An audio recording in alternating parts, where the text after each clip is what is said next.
Hello, my name is Rebecca Clovey, and today I'm going to add my testimonial to talk about the large number of Uyghur intellectuals, scholars, musicians, and artists who have disappeared, been detained, or incarcerated in the network of internment camps, or so-called re-education and vocational training centers in the Xinjiang Uyghur Autonomous Region.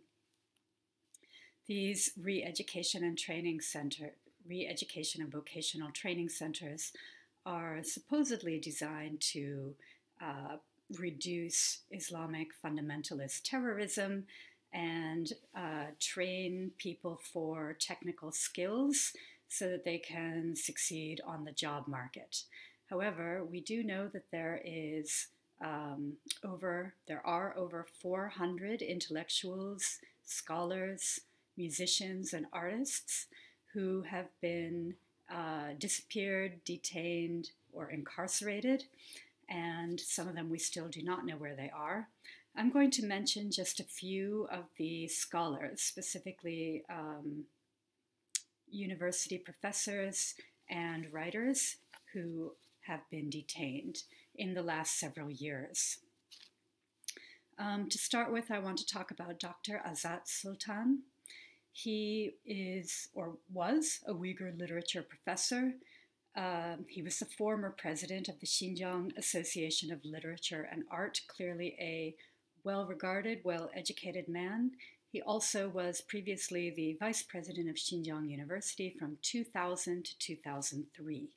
He is one of at least 56 other Uyghur lecturers and researchers from Xinjiang University who are on the list of over 400 individuals who have been incarcerated, detained, or disappeared.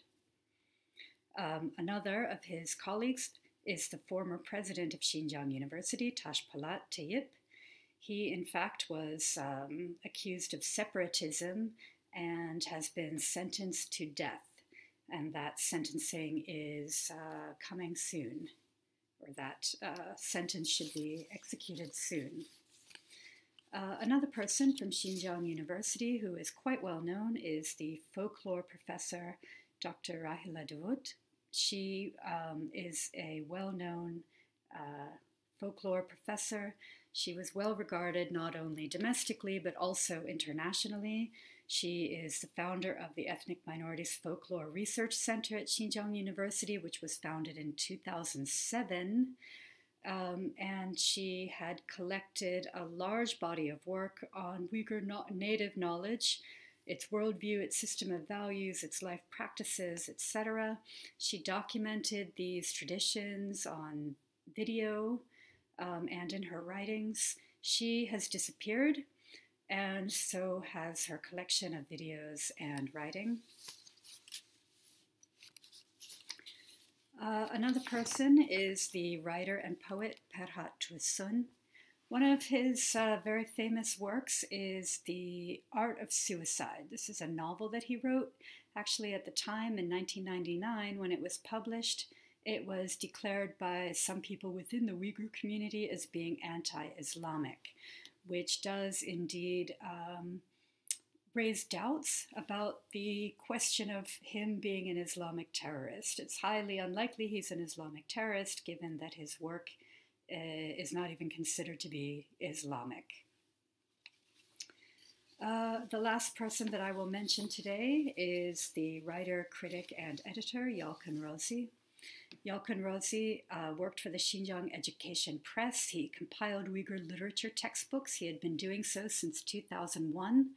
Of course, textbooks in Xinjiang are approved by the Chinese government, and he had been compiling these books without any issue for more than 15 years until he got detained and then was charged with separatism because of the things in these books that had been officially approved previously. So that is just a snapshot of some of the 400 people who are on a list of intellectuals, scholars, musicians, and artists. And I encourage you to seek more information about this.